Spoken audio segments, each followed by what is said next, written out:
17 का 11 से 19 निकालिए। सब प्रार्थना करेंगे। धन्यवाद करता हूँ आपका जीवित महान दयालु मेरे उद्धारकर्ता प्रभु यीशु मसीह, आज के दिन के लिए, सुंदर समय के लिए खुदावंद जो आपने आशीष के रूप में दिया, मैं आपका धन्यवाद करता हूँ। अब जब किस समय खुदावंद आपके वचन को मनन करने का प्रभु जी आपसे विनती किया चाहते हैं, आप अपनी आत्मा को उंडेलिएगा प्रभु जी हर एक पर प्रभु जी। विशेष रूप से खुदावंद आपसे विनती किया चाहता हूँ, मेरी जुबान को छुइएगा ताकि आपके पवित्र वचन को पूरी पवित्रता के साथ प्रभु जी मैं बोल सकूं। आपसे विनती किया चाहता हूँ, हर एक को अपनी आत्मा को हर एक के ऊपर उतारिएगा ताकि आपके भेद की बातें प्रभु जी हमें समझ में आ सके प्रभु जी, क्योंकि आपकी आत्मा है जो हमें करेक्ट करती है प्रभु जी। आपकी आत्मा है जो हमें संभालती है, आपकी आत्मा है जो हमें सच्चाई बताती है प्रभु जी, और आपकी आत्मा है जो हमारी अगुवाई करती है। इन सभी बातों के लिए हम आपका धन्यवाद करते हैं, आपको आदर और आपको महिमा देते हैं। सुनने के लिए जुबान और बोलने के लिए जुबान और सुनने के लिए अपने कान देना, और सारी महिमा आपको मिले क्योंकि आप इसके योग्य हैं। विनती को उद्धार करता प्रभु यीशु मसीह के नाम से मांगता हूँ, सुनो कबूल कर, आमीन। खुदावन का धन्यवाद हो आज के दिन के लिए, सुंदर समय के लिए, विशेष रूप से इस वचन के लिए जो खुदावन ने आज दिया है। और अभी जब मैं पीछे सैटरडे को इस वचन को जब मैं दे रहा था तो मैं बड़ा आनंदित हुआ और मुझे लगा कि मुझे यही वचन यहाँ पे देना चाहिए। और खुदावन से विनती है कि जब ये वचन आप सुनते हैं और ये वचन आपके जीवनों में प्रभाव डाले, और क्योंकि ये खुदावन का वचन है इसलिए खुदावन जब भी कभी अपने वचन के माध्यम से बात करता है वो हमेशा इफेक्टिव होता है। खुदावन का धन्यवाद। हम पढ़ेंगे लूका उसका 17वां अध्याय उसकी 11वीं आयत से लेकर 19वीं आयत तक। इसका टाइटल जरूर पढ़िएगा, कोढ़ के 10 रोगियों को चंगा करना। ये वाक्य आप सबने बहुत बारी सुना होगा, लेकिन इसकी गहराई जो है इसमें लिखा है कोढ़ के 10 रोगियों को चंगा करना। अगर सरल शब्दों में कहा जाए, जो इसको कहानी के रूप में बताया जाता है, तो लिखा जाता है 10 कोढ़ियों की कथा, जो 10 कोढ़ियों को प्रभु यीशु मसीह ने चंगा किया था। पढ़िएगा प्लीज। ऐसा हुआ कि वह यरूशलेम जाते हुए समारिया और गलील के बीच से होकर जा रहा था। क्या लिखा है कि ऐसा हुआ, ये वाली वर्ष अगर ना भी लिखी जाती तो कोई फर्क नहीं पड़ना था, लेकिन इसका लिखा जाना बहुत जरूरी था। लिखा है ऐसा हुआ कि वो यरूशलेम जाते हुए, क्योंकि खुदावन अगर कहीं जाते हुए, विशेष रूप से यरूशलेम जाते हुए को बहुत से रास्ते होंगे, लेकिन लिखा है वो सामरिया और गलील के बीच में से होकर जा रहा था। ये दोनों जगहें कौन सी हैं? ये वो जगहें जहां पर नीच जाति लोग रहते थे, और वो जा कहां रहा है? यहूदिया अर्थात यरूशलेम के को जा रहा है, पवित्र नगर की ओर जा रहा है। लेकिन इन तमाम नीच लोगों के बीच में से, जिनको लोग उस समय तुच्छ लोग समझते थे, जिनसे मेल जोल नहीं रखना चाहते थे, प्रभु यीशु मसीह सामरिया और गलील के बीच में से होके जा रहा है। इस बात को इसलिए यहां पर लिखा गया, और आगे भी इस बात का आगे इफेक्ट है। पढ़िएगा। किसी गांव में प्रवेश करते समय उसे 10 कोढ़ी मिले। और लिखा है कि किसी गांव में जब वो पहुंचे, उन नगरों में, नगरों के पास के जो गांव में पहुंचे, तो वहां पर क्या मिले? उन्हें 10 कोढ़ी मिले। प्रभु यीशु मसीह अकेले नहीं थे, उनके चेले भी साथ होते थे, और हजारों की संख्या में उनके पीछे लोग भी होते थे। वहां पर उनको कितने मिले? 10 कोढ़ी मिले। और कोढ़ियों को क्या करते थे लोग? उनको बाहर निकाल देते थे, नगरों से, गांव से बाहर निकाल देते थे, और उनके लिए खाना बाहर रख देते थे। मांगते थे वो तो उनको दे देते थे, जहां पे कुत्तों को डाल, यानी कि उनको एक ऐसा समझते थे। क्योंकि आपको पता है कोढ़ एक कैसी बीमारी है, बता सकते हैं आप? छूत की बीमारी। ठीक है, और क्या उसमें? छूत की बीमारी तो है, और उसमें क्या है? कोढ़ एक ऐसी बीमारी है जिससे जिस्म के अंग गल गल के गिरने लगते हैं। आपने अगर कोढ़ियों को देखा होगा, उनकी उंगलियां, उनके पैरों की उंगलियां, उनके नाक वगैरह, ये सब चीजें गल के गिरने लगती है। ऐसी बीमारी है। अब तो इसका इलाज निकल गया, लेकिन आज से हजारों साल पहले ये लाइलाज बीमारी थी। और क्या होता था? लोग इनको, क्योंकि इसके ये छूने से इसके कीटाणु जो थे और में भी लग जाते थे, इसलिए लोग ऐसे लोगों से, जब तक ये कोढ़ ठीक नहीं हो जाता था, क्योंकि कईयों के अंदर सिम्टम्स ऐसे दिखते थे लेकिन कोढ़ होता नहीं था, लेकिन जब वो ठीक हो जाता था तो बाइबल के अंदर लिखा हुआ है कि जाके याजकों को दिखाना। तब याजकों ने उनके लिए एक ठहराया हुआ कि आपने ये बलि चढ़ानी है, तब उसके बाद उनको दोबारा उन नगरों में, उन गांवों के अंदर प्रवेश कराया जाता था। तो उनको क्या कर दिया जाता था? नगरों से बाहर निकाल दिया जाता था। और ये क्या लिखा है? 10 कोढ़ी प्रभु यीशु मसीह को मिले किसी गांव में। आगे, उन्होंने दूर खड़े होकर ऊंचे शब्द से कहा, हे यीशु, हे स्वामी, हम पर दया कर। और ये बात प्रभु यीशु मसीह जानते हैं कि वो इस समय अशुद्ध हैं, और वो कोढ़ी भी इस बात को जानते हैं कि इस समय हम क्या हैं? अशुद्ध हैं, क्योंकि कोढ़ की जो रोग है वो अशुद्धता को दर्शाती है। उन्होंने दूर खड़े होकर ही, प्रभु यीशु मसीह के पास नहीं आए वो, क्योंकि प्रभु यीशु मसीह के पास उनके चेले और उनके पीछे एक बहुत बड़ी भीड़ थी। उन्हें पता है कि प्रभु यीशु मसीह जिसके बारे में हमने सुना है, इसके छूने से मुर्दे भी जिंदा हो जाते हैं, इसके बोलने से गूंगे बोलने लगते हैं, इसके कहने से अंधे देखने लगते हैं, इसको छूने से तरह तरह की बीमारियां चंगी हो जाती हैं। ये चर्चा उन कोढ़ियों ने सुनी, जबकि उनके साथ किसी का मेलजोल नहीं था, क्योंकि वो नगरों के बीच में, गांव के बीच में नहीं रहते थे। लेकिन प्रभु यीशु मसीह की चर्चा उन्होंने सुनी, और उन्होंने दूर खड़े होकर ही क्या कहा? हे स्वामी, हे प्रभु यीशु, हम पर दया कर। स्वामी करके संबोधित किया, यीशु नाम करके संबोधित किया, क्योंकि उनको पता कि ये धर्मी पुरुष है।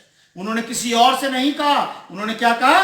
हे प्रभु, हम पर दया कर। आगे, उसने उन्हें देखकर कहा, जाओ और अपने आप को याजकों को दिखाओ। और प्रभु यीशु मसीह ने उनको ये नहीं कहा कि अच्छा ठीक है, मेरे पास आ जाओ, मैं तुम्हारे लिए प्रार्थना करूंगा, तुम्हें छूंगा और तब तुम चंगे हो जाओगे। उन्होंने भी दूर से खड़े होकर प्रभु यीशु मसीह को पुकारा, और प्रभु यीशु मसीह ने भी उनको दूर से कहा कि जाकर अपने आप को याजकों को दिखाओ। और क्या लिखा है? दोबारा पढ़ना, याजकों को दिखाओ। और जाते ही जाते वे शुद्ध हो गए। और क्या लिखा है? जाते ही जाते वो चंगे हो गए? नहीं, पहले शुद्ध हुए, क्योंकि वो अशुद्धता की दशा में है। जाते ही जाते सबसे पहले वो क्या हुए? शुद्ध हुए। आगे पढ़िएगा। तब उनमें से एक यह देखकर कि मैं चंगा हो गया, और तब उसके बाद उनमें से एक ने यह देखा कि शुद्धता की दशा में भी हम आ गए हैं, और क्या हो गया? मैं चंगा भी हो गया हूं, मैं चंगा हो गया। उसने देखा, अरे आप भी चंगे हो गए। 10 के 10 ने एक दूसरे को देखा, सब चंगे हो गए। लेकिन सबसे पहले क्या लिखा है? वचन बोला गया, और वचन बोलने से वो क्या हुए? शुद्ध हुए। प्रभु यीशु मसीह ने क्या कहा? अपने आप को जाकर याजकों को दिखाओ। और उन्होंने ये वाली बात प्रभु यीशु मसीह से क्यों नहीं कही कि क्या दिखाएं? कोढ़ ठीक होगा तो दिखाएंगे ना। लेकिन उन्होंने ये वाली बात भी सुन रखी थी, जो प्रभु यीशु मसीह ने एक काइन की बेटी, एक सरदार की बेटी जो मर गई थी, और प्रभु यीशु मसीह ने कहा, जा तेरी बेटी जिंदा है। और इतना सुन के वो चला गया, और रास्ते में उसके सेवक मिले, और उन्होंने कहा, तेरी बेटी मरी नहीं है, वरन जीवित है। उसने कहा, वो जीवित कब हुई? उन्होंने कहा, कल शाम 4 बजे के समय। उसने कहा, ये तो वही समय है जब प्रभु ने मुझे कहा, जा तेरी बेटी जीवित है। उन्होंने सुना, और उन्होंने भी कहा, जब काइन ने इस बात पर विश्वास किया कि और जाते जाते उसकी बेटी चंगी हो गई, हमें भी प्रभु यीशु मसीह ने जब आज्ञा दी कि अपने आप को जाके याजकों को दिखाओ, तो बिना संदेह के वो चल पड़े और रास्ते के अंदर शुद्ध हुए और चंगे हुए। उनमें से एक ने देखा कि मैं चंगा हो गया, तो वो याजकों के पास नहीं गया। पढ़िएगा। ऊंचे शब्द से परमेश्वर की बढ़ाई करता हुआ लौटा। और वो याजकों को दिखाने के लिए नहीं गया, लेकिन ऊंचे शब्द से खुदावंत की बड़ाई करता हुआ वहीं से वापस लौटा। कहां लौटा? प्रभु यीशु मसीह की ओर। पढ़िएगा आगे। और यीशु के पांव पर मुंह के बल गिरकर उसका धन्यवाद करने लगा। अब उसको पता है कि अब मैं दूर से खड़े होकर उसका धन्यवाद नहीं करूंगा, क्योंकि अब मैं शुद्ध हो चुका हूं। और लिखा है, प्रभु यीशु मसीह के पांव पर मुंह के बल गिरकर उसने उसका क्या किया? धन्यवाद किया। क्यों? क्योंकि अब वो शुद्ध हो गया है। आपको उस स्त्री के बारे में भी पता होगा जिसको 12 वर्ष से लहू बहता था। उसने भी प्रभु यीशु मसीह के सामने से आकर नहीं उसको छुआ, उसने भी पीछे से, क्योंकि वो जानती थी वो अशुद्धता की दशा में है। और प्रभु यीशु मसीह को छूने से जब उसकी सामर्थ्य निकली, तो उसने अपने आप में पा लिया कि मैं चंगी हो चुकी हूं। तो यहां पर भी लिखा है, उसने प्रभु यीशु मसीह के पांव पर गिरकर, मुंह के बल गिरकर उसको क्या किया? धन्यवाद किया। आगे, और वह सामरी था। आपको पता है ये लाइन क्यों लिखी गई है? बता सकते हैं ये लाइन क्यों लिखी गई है? क्योंकि वो सामरी था। छोटी जात का था। नहीं, ये बात तो बिल्कुल सही है, ये तो लिखी गई है, लेकिन ये बात की क्योंकि वो सामरी था, ये बात क्यों लिखी गई? क्योंकि बाकी जो 9 शुद्ध हुए हैं, आप बेक की बाइबल में, इंग्लिश की बाइबल में पढ़ लेना, वहां पर लिखा है बाकी जो 9 शुद्ध हुए थे वो यहूदी थे, लेकिन उनमें यही एक ऐसा आदमी था जो नीच जात से था, अर्थात सामरी था। आज भी क्रिश्चियंस जो हैं करीबन 90% चंगाइयां पाते हैं अपने घरों में प्रार्थना करवा के, लेकिन खुदावन का धन्यवाद करने के लिए कभी उसके पास नहीं आते हैं। लेकिन जितनी भी अन्य जातियां हैं, जब वो चंगाई पाते हैं, जितने भी प्रचारकों के पास जाके उनके लिए प्रार्थना की जाती है, गवाहियां देने वो ही आते हैं। क्यों? क्योंकि वो सामरी थे। 1% लोग जो गवाहियां देते हैं, जो खुदावन के सामने अपने आप को ऊंचे शब्द से उसकी बड़ाई करके उसके चरणों के अंदर उसको दंडवत करते हैं, वो कौन है? सामरी है, अर्थात अन्य जाति है। लेकिन खुदावन के चुने हुए 90%, 10% अगर 10 में से 1 आया तो 90% लोग उसकी बड़ाई करने, धन्यवाद करने का भी वापस नहीं आते। 10% अर्थात 10 में से 1, 100 में से 10 ही लोग ऐसे हैं जो खुदावंत की बड़ाई करने आते हैं, और वो भी अन्य जाति ज्यादा होते हैं, क्योंकि उनके जीवनों में खुदावंत काम करता है। आगे पढ़िए। इस पर यीशु ने कहा, क्या 10 शुद्ध न हुए? इस पर यीशु ने कहा, क्या 10 शुद्ध ना हुए? क्योंकि उसका वचन बोला हुआ ऐसा हो नहीं सकता कि सारे शुद्ध ना हो। एक के ऊपर प्रभु यीशु मसीह का, लेकिन यहां पर यह बात इसलिए लिखी गई कि आप में से हर एक के जीवन में खुदावन काम करता है, और हर एक के जीवन में गवाहियां होती हैं, हर एक के जीवन में खुदावन काम करता है, हर एक को चंगाई देता है, हर एक को आशीष देता है। लेकिन धन्यवाद करने वाले, यही खुदावन कहता है, क्या मैंने 10 को आशीष ना दी?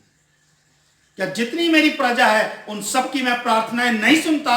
क्या जितनी मेरी प्रजा है उन सबको मैं चंगाई नहीं देता? क्या जितनी मेरी प्रजा है उन सबको मैं आशीषें नहीं देता? फिर धन्यवाद करने वाले 10% लोग क्यों? पढ़िएगा। तो फिर वह 9 कहाँ है? तो फिर वो 9 कहां है? कहां है वो 9 जो चंगे हुए धन्यवाद करने क्यों नहीं आए? तो फिर 9 कहां है? यही सवाल आज से 2000 साल पहले प्रभु यीशु मसीह ने पूछा, और यही सवाल आज भी सभी क्रिश्चियंस के बीच में है। तो बाकी 9 कहां है? बाकी वो लोग कहां हैं जिनके जीवनों में प्रभु यीशु मसीह ने काम किया और वो धन्यवाद करने नहीं आते? बाकी वो कहां हैं? आगे, क्या इस परदेसी को छोड़ कोई और न निकला जो परमेश्वर की बढ़ाई करता? लिखा है इस परदेसी को छोड़, ये तो दूसरी जात का है, लेकिन बाकी तो मेरे बच्चे थे ना 9। इसको छोड़ बाकी और ना निकले जो मेरी बड़ाई करते। मैं तो उनको कहता हूं वो मेरी आंख की पुतली है, लेकिन मेरी आंख की पुतली भी मुझसे अलग हो रही है। मेरी आंख की पुतली भी सारी उत्तम आशीषें पाने के बावजूद भी मेरा धन्यवाद नहीं करती। थैंक यू जीसस तो बोलते हैं, लेकिन ऊपरी मन से उसने क्या किया? शुद्ध होने के बाद प्रभु यीशु मसीह के चरणों में मुंह के बल गिरकर उसका धन्यवाद किया। और यहां पर मुंह के बल गिरना तो बड़ी दूर बात है, मन से धन्यवाद भी नहीं करते। आगे पढ़िए। तब उसने उससे कहा, उठकर चला जा, तेरे विश्वास ने तुझे चंगा किया। और तब प्रभु यीशु मसीह ने उसको क्या कहा? उठ के चला जा, क्योंकि तेरे विश्वास ने, आज की डेट में भी जितने भी चमत्कार होते हैं, जितनी भी मिनिस्ट्रियों में जहां पर भी प्रचार किया जाता है और वहां पे बहुत बड़े बड़े चमत्कार होते हैं, वहां पर भी जो चमत्कार होते हैं, यही बात प्रभु यीशु मसीह बताते हैं, वो चमत्कार केवल तुम्हारे विश्वास के कारण होते हैं, उनकी प्रार्थना से नहीं होते। चंगे तो 10 के 10 होते हैं, क्योंकि खुदावंद सबको जितने उससे प्रार्थना करते हैं हर एक को चंगा करता है। वचन बोला जाता है और वचन प्रभाव रहित नहीं, प्रभाव सहित होता है, हर एक के जीवन में काम करता है। लेकिन जितने धन्यवाद देते हैं उसके लिए लिखा है तेरे विश्वास ने तुझे चंगा किया। और आपको पता है जब ऐसे लोगों को चंगा किया जाता है तो उसकी महिमा कौन लेता है? चंगा किसने किया? इनको चंगा किसने किया? प्रभु यीशु मसीह ने। और उसकी महिमा अपने ऊपर कौन लेता है? मनुष्य। मनुष्य सबके बीच में यह साबित करने की कोशिश करता है, या और लोग भी खुदावन की तारीफ ना करके यह बात साबित करते हैं कि इनकी प्रार्थना के द्वारा, यहां पर आने के द्वारा मैं चंगा हुआ। यह नहीं कहते कि मुझे प्रभु यीशु मसीह ने चंगा किया। आप निकालिएगा एक जगह मत्ती 10:7-9।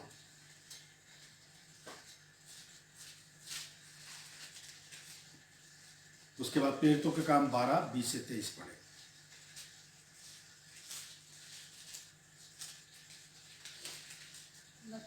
मत्ती 10:7-9।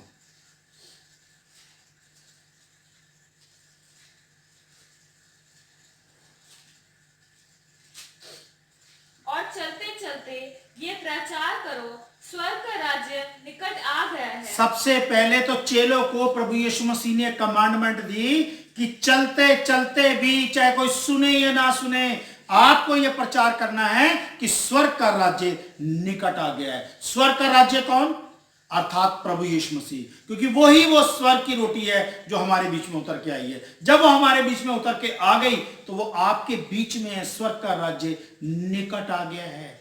प्रभु यीशु मसीह आ चुका है। आगे बीमारों को चंगा करो। क्या लिखा है? बड़े ध्यान से सुनना इस वर्ष को। बीमारों को चंगा करो। ये कमांडमेंट प्रभु यीशु मसीह ने अपने चेलों को दी। बीमारों को चंगा करो, मरे हुओं को जिलाओ। मरे हुओं को जिलाओ। जो मर चुके हैं, चाहे विश्वास में हो, चाहे शारीरिक रूप में हो, चाहे निर्बलता की दशा में मर चुके हो, उन सबको जिलाओ। आगे कोड़ियों को शुद्ध करो। कोड़ियों को शुद्ध करो। यह भी अधिकार दिया गया। तुम जिनकी आत्माएं पाप की घृणा से, जिनके शरीर अशुद्ध हो चुके हैं, ऐसे कोड़ियों को तुम चंगा करो। दुष्ट आत्माओं को निकालो। और दुष्ट आत्माओं को निकालो। निकलती है ना दुष्ट आत्माएं। अभी कोड़ी चंगे नहीं होते हैं, खुदावन करता है, लेकिन ऐसे चमत्कार। कोड़ियों को चंगा लिखा है, बीमारों को चंगा करो। सैकड़ों बीमार वहां पर चंगे होते हैं, धन्यवाद करने वाले बहुत कम होते हैं। बीमारों को चंगा करो, मरे हुओं को जिलाओ। खुदावन ने ये आज्ञा दी है कि तुम बताओ उनको कि स्वर्ग का राज्य निकट आ गया है। उनको जो आत्मिक रूप से मर चुके हैं, जो अपने आप को खुदावन से दूर कर चुके हैं, ऐसे लोगों के बीच में आप ऐसे मरे हुए लोगों को जिंदा करो। वचन के माध्यम से उनको वो वचन की रोटी दो कि जिसको खाने के बाद उनकी मरी हुई आत्माएं दोबारा जीवित हो जाए। मरे हुओं को जिंदा करो, कोड़ियों को शुद्ध करो और दुष्ट आत्मा को निकालो। तुमने सेत में पाया है, सेत में दो। ये लाइन प्रभु यीशु मसीह ने साथ में जोड़ी है कि मैंने तुम्हें ये जो अधिकार दिया है, मैंने तुमसे कोई पैसे नहीं लिए। मैंने तुम्हें जिस तरीके से ये अधिकार दिया है, इसी तरीके से तुमने लोगों को देना है। उसके बदले में लेना नहीं है। ये नहीं लिखा है कि तुमने सेत में पाया है और पैसे लेकर आप इस अधिकार को बेचो। लिखा सेत में पाया है और सेत में दो। जैसा तुम्हें दिया गया है वैसा ही तुमने देना है। प्रभु यीशु मसीह ने कहीं ये नहीं कहा कि इसके बदले में आपको अपने नंबर देने हैं कि आप यहां पर डोनेशन भेजिए। आगे भी पढ़िएगा। अपने पटुकों में ना तो सोना और ना रुपा। लिखा है ना अपने जो तुम्हारे वो जो तुम बांध के रखते हो ना अपने थैलियां वैलियां, खुदावन कहता है ये मत सोचना इस काम को करने के लिए आपको इन सारी चीजों की जरूरत पड़ेगी, सोने की, रुपयों की। लिखा है ना तो तुम अपने पटकों में सोना बांधना और ना रुपया लेना। आगे और ना तांबा रखना। ना तांबा, क्योंकि ये धातुएं उस समय बिकती थी। ना तांबा रखना। मार्ग के लिए ना झोली रखो। और मार्ग के लिए भी कोई झोली मत रखना।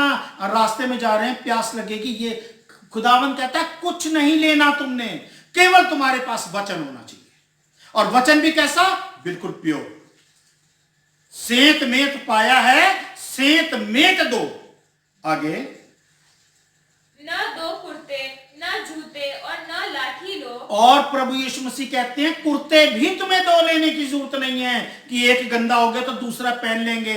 ना झोला लेना और ना ही लाठी लेना।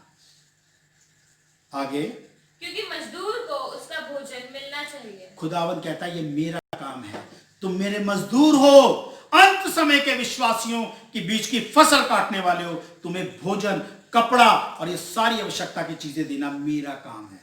तुमने लोगों से नहीं मांगना, तुम्हें ये नहीं कहना कि इसको, ऑर्गेनाइजेशन को, इस संस्था को चलाने के लिए आप पैसे दो, ये बहुत बड़ी सेवकाई आगे बढ़ानी है। खुदावन कहता है तुम्हें एक कोई भी चीज नहीं लेनी है, ये काम मेरा है। क्योंकि प्रभु यीशु मसीह ने अपने चेलों को इसी कमांडमेंट के साथ भेजा था।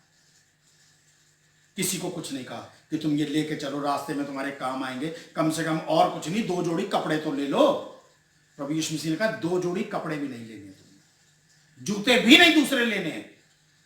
अब आप निकाल लीजिएगा प्रेरितों के काम, उसका 12वां अध्याय, उसके 20वीं आयत से 23वीं आयत तक।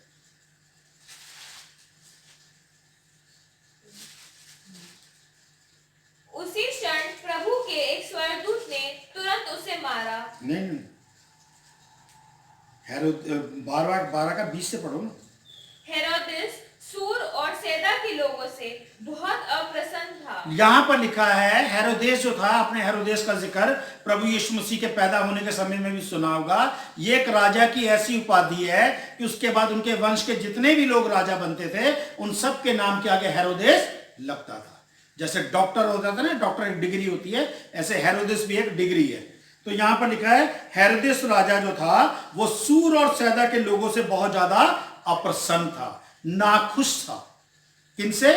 सूर और सैदा के लोगों से। आगे, इसलिए वे एकचित होकर उसके पास आए और बलास्तुस को, जो राजा का एक कर्मचारी था, मनाकर मेल करना चाहा। और लिखा है जो सूर और सैदा के लोग थे वो दोनों आपस में मिलकर बिलास्तुस जो राजा का एक कर्मचारी था उसके माध्यम से राजा से बातचीत करके अपने गिले शिकवे जो राजा जिस बात से अप्रसन्न था उसको वो दूर करना चाहते थे कि राजा हमसे नाराज ना हो। आगे, क्योंकि राजा के देश से उनके देश का पालन पोषण होता था। इसलिए वो राजा के साथ संधि करना चाहते थे क्योंकि राजा के देश से उनके देश का पालन पोषण होता था। आज भी दुनिया के जो बहुत से देश हैं वो ऐसे हैं कि वहां पर बहुत सी चीजें नहीं होती। आप हिंदुस्तान को ले लीजिएगा, अगर नारियल पानी साउथ में हो रहा है तो यहां पर गेहूं हो रही है। अलग अलग जगह अलग अलग चीज पैदा होती है। ऐसे ही उन देशों में बहुत सी चीजें ऐसी थी जो पैदा नहीं होती थी, लेकिन हेरोदेस के इस देश के इधर वाले हिस्से में जो होती थी, इससे वो वहां पर निर्यात किया जाता था, जिससे उनका पालन पोषण होता था। वो डिपेंड थे राजा हेरोदेस के ऊपर।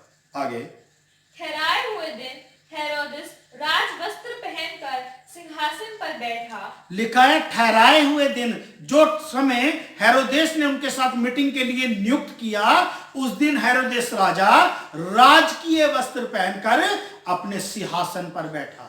उनसे बातचीत करने के लिए उनको सबसे पहले यह बात इसलिए लिखी है कि राजकीय वस्त्र पहनकर अपने सिंहासन पर बैठा, उनको यह दिखाने के लिए कि मैं तुम्हारा राजा हूं। राजकीय वस्त्र पहनकर अपने सिंहासन पर बैठा और उनको व्याख्यान देने और उनकी बातें नहीं सुनने लगा कि बताओ जी तुम्हें क्या प्रॉब्लम है। अपनी बातें, अपना व्याख्यान देने लगा कि मैं तुम्हारा राजा हूं, मैं ही तुम्हें बचा सकता हूं, मैं ही तुम्हें बर्बाद कर सकता हूं। अपना व्याख्यान देने लगा, अपने बारे में अपनी तारीफ करने लगा, अपने राज्य के बारे में कहने लगा, उनकी कमियों के बारे में बताने लगा कि इन सारी कमियों को दूर करो, तभी मैं तुमसे संधि कर सकता हूं। आगे, तब लोग पुकार उठे, यह तो मनुष्य का नहीं ईश्वर का शब्द है। और लोग आज की डेट में जिसे इंग्लिश में कहते हैं बटरिंग और हिंदी में कहते हैं मक्खन लगाना, उन लोगों ने जब हेरोदेस ने उनको अपना व्याख्यान देना शुरू किया तो वो जोर से चिल्ला उठे कि ये तो राजा हेरोदेस का शब्द नहीं है, ये तो खुदा की शब्द लगता है, उसकी वाणी लगती है।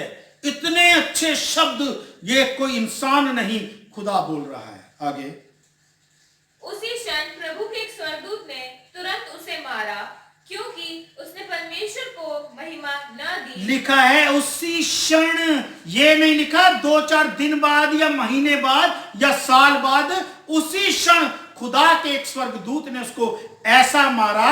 और क्यों मारा? क्योंकि उसने खुदावंत की महिमा उसको ना दी। लोगों को नहीं मारा जो ये कहने लगे कि खुदावंत का शब्द लगता है, खुदा का शब्द लगता है, उनको नहीं मारा। लेकिन उसने उनको मना नहीं करा कि ये शब्द मेरे लिए इस्तेमाल मत करो।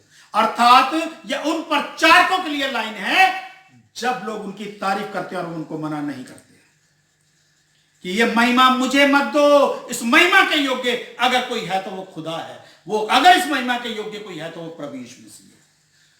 स्वर्गदूत ने उन लोगों को नहीं मारा। किसको मारा? हेरोदेस को, क्योंकि उसने खुदावंत की महिमा उसको ना दी। वो उसके योग्य था। और हेरोदेस ने उस महिमा को, जो उन्होंने बोला ये खुदावंत की आवाज लगती है, उसको अपने ऊपर ले लिया। स्वर्गदूत ने उसको ऐसा मारा कि वो मर गया। आगे, उसी क्षण प्रभु के एक स्वर्गदूत ने तुरंत उसे मारा, क्योंकि उसने परमेश्वर को महिमा न दी, और वह कीड़े पड़ के मर गया। और कैसे मरा वो? कीड़े पड़कर। उसी समय जब मरा तो कीड़े पड़ गए उसके अंदर।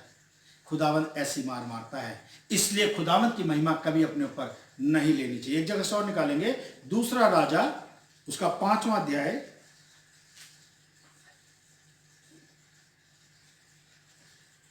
और उसकी हम पढ़ेंगे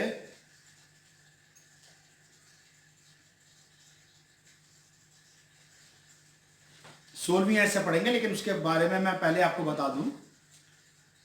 निकाल दिया आपने? Chapter 5, second king chapter 5, verse इसकी 15 से पढ़ेंगे। लेकिन उससे पहले मैं आपको बता दूं, आपने इसके बारे में सुना होगा, यह नामान कोड़ी के बारे में लिखा हुआ है। और नामान कोड़ी जो था उसका लिखा हुआ है कि उसको कोढ़ था, और ऐसा कोढ़ था, लेकिन वो सेनापति था, बहुत वो था, और वो बंधुआई में एक लड़की को ले गया। उस लड़की ने कहा ये अगर हमारे देश में होता तो ये चंगा हो जाता। उस लड़की का ऐसी गवाही थी जिसके कारण उसकी मालकिन इंप्रेस हुई। उसकी मालकिन ने अपने पति से कहा, वो इंप्रेस हुआ। उसके पति ने अपने राजा से कहा, वो इंप्रेस हुआ। लेकिन जब राजा ने चिट्ठी इजराइल के राजा को लिखी तो उसने अपने कपड़े फाड़े। उसको विश्वास ही नहीं हुआ कि हमारे यहाँ पे खुदा से काम कर सकता है। लेकिन अलीशा नबी ने तब उसको कहा, उसको मेरे पास भेज दो। और जब नामान उसके पास गया तो अलीशा नबी ने उसको क्या कहा कि जाके यरदन में 7 बार डुबकी मार दे तो तू चंगा हो जाएगा। वो बड़ा गुस्सा हुआ कि ये क्या बात हुई, इससे 6 नदियां तो हमारे यहाँ पे हैं। और तब उसके सैनिकों ने उससे कहा कि अगर वो इससे बड़ी आज्ञा देता तो क्या तू ना करता? अगर उसने कहा 7 बारी जाके यरदन में डुबकी मार ले तो मार। लिखा तब उसने खुदावंत के नबी के वचन के अनुसार किया। आप पढ़िएगा 14वीं आयत से प्लीज। तब उसने परमेश्वर के भक्त के वचन के अनुसार यरदन को जाकर उसमें 7 बार डुबकी मारी। और लिखा है उसने अपने सेना, जो सैनिक था, उसके कहने के अनुसार नहीं ना, लिखा है खुदावंत के भक्त के वचन के अनुसार, जो उसने वचन बोला था उसके अनुसार जाके उसने 7 बार डुबकी मारी। आपको पता है जब वो 6 बारी डुबकी मार के ऊपर आया तब तक उसका कोढ़ खत्म नहीं हुआ था। अगर उसका 6ठी बारी में या उससे पहले कोढ़ खत्म हो जाता वो वापिस उसी समय बाहर निकल आता। अधूरी चंगाई। लिखा है 7 बार उसने डुबकी मारी। जैसे ही 7वीं बार बाहर आया तो बच्चे की तरह उसका जिस्म बिल्कुल कोमल हो चुका था और उसका कोढ़ खत्म हो गया था। आगे पढ़िएगा। और उसका शरीर छोटे लड़के का सा हो गया और वह शुद्ध हो गया। और क्या हुआ? वो शुद्ध हो गया। चंगा तो बाद में लिखा है, शुद्ध हो गया। प्रभु यीशु मसीह ने भी उस कोढ़ी को जब चंगा किया सबसे पहले उसको शुद्ध किया। आगे, तब वह अपने सब दल बल समेत परमेश्वर के भक्त के यहाँ लौट आया और उसके सम्मुख खड़ा होकर कहने लगा, सुन, अब मैंने जान लिया है कि समस्त पृथ्वी में इजराइल को छोड़ और कोई कहीं परमेश्वर नहीं है। ये अन्य जाति था नामान कोढ़ी, और कह रहा है अब मैंने जान लिया है कि समस्त पृथ्वी पर इजराइल के खुदा को छोड़ के कोई खुदा है ही नहीं। सिर्फ एक चमत्कार और एक चंगाई ने उसको इस बात का एहसास दिला दिया कि इस्राएल के खुदा को छोड़ और कोई है नहीं। आज भी इन मिट्टियों में जितने भी अन्य जाति लोग चंगे होते हैं, एक ही चंगाई से, एक ही चमत्कार से वो अपने देवताओं के बारे में बोल उठते हैं, कह देते हैं कि प्रभु यीशु मसीह को छोड़ के और कोई देवी और कोई देवता है ही नहीं। मानते हैं कि वो हमारा उद्धार करता है, गवाह हैं वो। ऐसे ही नमान कोड़ी ने भी यही कहा, अब मैं जान गया हूं कि समस्त इस्राएल के खुदावन को छोड़ के इस पृथ्वी पे कोई और देवता है ही नहीं। केवल अगर एक ही देवता है, वो भी इस्राएल का देवता है। समस्त पृथ्वी पर उसको छोड़ के कोई देवता नहीं। आगे, इसलिए अब अपने दास की भेंट ग्रहण कर। और जब वो चंगा हुआ, उससे पहले अगर आप देखेंगे, मैं आपको पूरा मैसेज वचन नहीं वहां पे पढ़ के सुना रहा हूं, वो लिखा है सोना चांदी कपड़े बहुत कुछ लेकर आया कि तू मुझे एक बार चंगा कर दे, मैं ये सब तुझे दे जाऊंगा।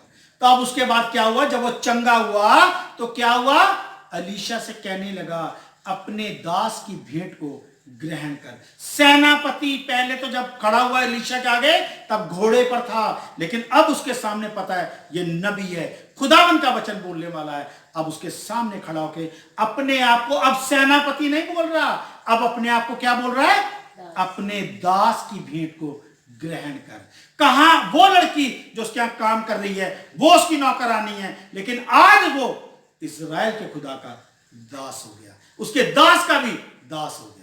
इस्राएल के खुदा का दास अलीशा और उसका दास अपने आप को बता रहा है। आगे, एलीशा ने कहा, यहोवा जिसके सम्मुख मैं उपस्थित रहता हूँ, उसके जीवन की शपथ मैं कुछ भेंट न लूंगा। तब उसने कहा, अलीशा ने, यहोवा जिसके सम्मुख मैं उपस्थित रहता हूं, उसके जीवन की सौगंध मैं तुझसे एक भी भेंट ना लूंगा। लेकिन आज जहां कहीं भी चंगाई किसी को भी मिलती है, उसको सबसे पहले अकाउंट नंबर दिया जाता है कि आपको चंगा किया गया है और आप दान दीजिए। यहां पर वो कहता है, इस्राएल का खुदा जिसके सम्मुख में उपस्थित रहता हूं, उसके जीवन की सौगंध मैं तुझसे कुछ भी ना लूंगा, क्योंकि मैंने सेत मेत पाया है और मैं सेत मेत दूंगा। आगे, और जब उसने उसको बहुत विवश किया कि भेंट को ग्रहण करे, तब भी वह इनकार ही करता। लिखा है उसको बहुत विवश किया कि कुछ तो ले ले, थोड़ा बहुत ले ले। उसने ये भी कहा होगा अपने नौकरों के लिए ले ले, आप अपने लिए मत लो, हमारे से चर्च का फंड ले लो, चर्च बनाओ, ये करो वो करो। उसने कहा मुझे कुछ नहीं चाहिए, जो काम खुदा का है खुदा करेगा। लिखा है बहुत विवश किया, उसके बावजूद भी उसने उसमें से एक फूटी कौड़ी नहीं ली। आगे, तब नमान ने कहा, अच्छा तो तेरे दास को 2 खच्चर मिट्टी मिले। अब नमान ने कहा कि चल तू तो मुझसे कुछ नहीं ले रहा, अब तू मुझे ही कुछ दे दे। और क्या मांगा, इज़राइल के जहां पर खुदावन के पैर पड़े हैं, मुझे यहां की 2 खच्चर जो है ना भर के मिट्टी दे दे। काय के लिए, पढ़िएगा। क्योंकि आज तेरे दास यहोवा को छोड़ और किसी ईश्वर को होम बलि या मेल बलि न चढ़ाएगा। उसने कहा आज तक तो मैं दूसरे देवी देवताओं को होम बलि और मेल बलि चढ़ाता हूं, लेकिन आज के बाद मैं कभी भी इज़राइल के खुदा को छोड़ के कहीं पर भी होम बलि और मेल बलि नहीं चढ़ाऊंगा, क्योंकि अब मैं जान गया हूं कि समस्त पृथ्वी पर एक ही खुदा है और वो प्रभु यीशु मसीह है। आगे, एक बात यहोवा तेरे दास की क्षमा करे कि जब मेरे स्वामी रिमोन के भवन में दंडवत करने को जाए और वह मेरे हाथ का सहारा ले और यूं मुझे भी रिमोन के भवन में दंडवत करनी पड़े, तब यहोवा तेरे दास का यह काम क्षमा करे कि मैं रिमोन के भवन में दंडवत करूं। आगे, उसने उससे कहा, कुशल से विदा हो। तब नमान ने कहा कि मैं राजा का सेनापति हूं, और वो जब अपने देवता रिमोन के यहां जाता है, पहले तो मैं भी बड़ी श्रद्धा से वहां सर झुकाता था, लेकिन अब मुझे पता चल गया है कि इज़राइल का खुदा ही सच्चा और जिंदा और महान खुदावंद है। अब जब मैं वहां जाता हूं और राजा मेरे कंधे का सहारा लेके वहां पर दंडवत करता है या उठता है, तो जब मुझे उसके सामने घुटना टिकाना पड़े या सर झुकाना पड़े, मैं कभी भी आदर के साथ वो नहीं करूंगा। खुदा मेरे इस गुनाह को माफ करे, ये मेरी आपसे विनती है। उसने कहा कुशल से चला जा। आगे पढ़िएगा, मेन सब्जेक्ट है। वह उसके यहाँ से थोड़ी दूर चला गया था कि परमेश्वर के भक्त एलीशा का सेवक गेहजी सोचने लगा, मेरे स्वामी ने तो उस अरामी नामान को ऐसे ही छोड़ दिया है कि जो वह ले आया था उसको उसने न लिया, परंतु यहोवा के जीवन की शपथ, मैं उसके पीछे दौड़कर उससे कुछ न कुछ ले लूंगा। और यहां पर लिखा है खुदावन के दास ने तो कुछ नहीं लिया, लेकिन उसके साथ के जो और थे, उसके भी जो सेवक थे, उन्होंने कहा बताओ इतना कुछ दे रहा है, उसने कुछ भी नहीं लिया। उसने कहा मैं उसको खाली हाथ नहीं जाने दूंगा। उसने कहा मैं वापिस, उसका नौकर का नाम क्या था, एलीशा के गेहजी। उसने कहा मैं उससे बिना लिए उसको जाने नहीं दूंगा, क्योंकि इतना कुछ वो दे रहा था। अरे अपने लिए नहीं, हमारे लिए ही ले लेता। वो हमें भी देना चाह रहा था तो मना कर दिया कि इनको भी कुछ नहीं देना, क्योंकि इनका पालन पोषण भी खुदा करेगा, क्योंकि जो मुझे खुदा देता है उसी में से इनको देता हूं। बताओ ऐसे कैसे जाने दूं मैं उसको। आगे, तब गेहजी नामान के पीछे दौड़ा। नामान किसी को अपने पीछे दौड़ता हुआ देखकर उससे मिलने को रथ से उतर पड़ा और पूछा, सब कुशल क्षेम? और यहां पर लिखा है जब नामान ने देखा कि कोई पीछे से दौड़ा आ रहा है, उसने अपने किसी सैनिक से नहीं कहा कि जरा पूछो क्या बात है। लिखा है वो खुद रथ से उतरा और पूछने लगा उसका कुशल, सब ठीक तो है। यहां पर खुदा ने उसके जीवन को बदल दिया था। उसके सेनापति का जो औहदा था वो भूल चुका है। अब उसने ये कहा है अब कोई भी अगर आएगा, क्योंकि खुदावन के दास के यहां से उसको ये नहीं पता खुदावन के, लेकिन उसको ये कि अगर कोई भी जरूरतमंद है मुझे उसकी जरूरत करनी है।